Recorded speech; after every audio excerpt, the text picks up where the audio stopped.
कुंभेशिवथर rationing दुकानावर राडा. शशी साळुंके यांनी पावती मागितल्याने दुकानदार याची शिवीगाळ. महाड तालुक्यातील कुंभेशिवथर गावात रेशनिंग दुकानातील दुकानदाराला पावती मागितल्याने दुकानदाराने ग्राहकाला शिवीगाळ केली.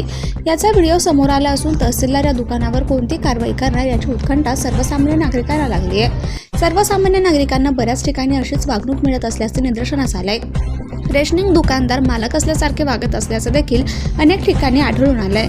तलाठी तहसीलदार नेमकी या दुकानदारांवर कोणती कारवाई करणार याकडे सर्वांचं लक्ष लागून राहिलंय. कधी कधी काहीतरीच करतो. नाही तुम्ही मालायला येता का? मालायला येता का? राशन आम्ही चांगलं मागतो ना, तुम्हाला पावती द्या बोलतोय. तुम्ही कायद्यावर बोलतो. हा, मग तुम्ही पावती का नाही दिली? हा,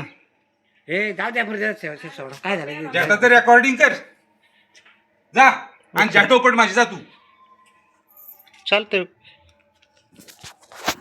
काय शेशी तू पण मी पावती मागितलं. जे आहे ते देतोय ना. पावतीच मागितली ना तुम्हाला. तुझ्या कार्डावर माणसाचे नाव पावतीच किती मागितली येतं? ना. आहेत का मी खालून करून 8 माणसाची आणलेली आहे, सगळे नावं नावं सोडून. लिहून आणलीस ना, 8 माणसाचं देतोय ना. पहिली पण होती नावं, फक्त पहिली त्याच्यात म्हणजे? माझ्या बायकोचं नाव मी आता ऍड केलंय. आणि ती ऑफलाईन होती, ऑफलाईन राशन कार्डात 8 नव्हतं. माणसाचं आता सांगतोय ना तुला. 8 दोन्ही 16 किलो गहू झाला हा, आणि 24 किलोचा तांदूळ. 8 तरी 24. मग नाही तुमचं मग हे घे चल. तुम्ही मारायला येतं हे चुकीचं आहे. अंगावरती तू येणं जा तुमचं. चल घे. देतो ऑनलाईन.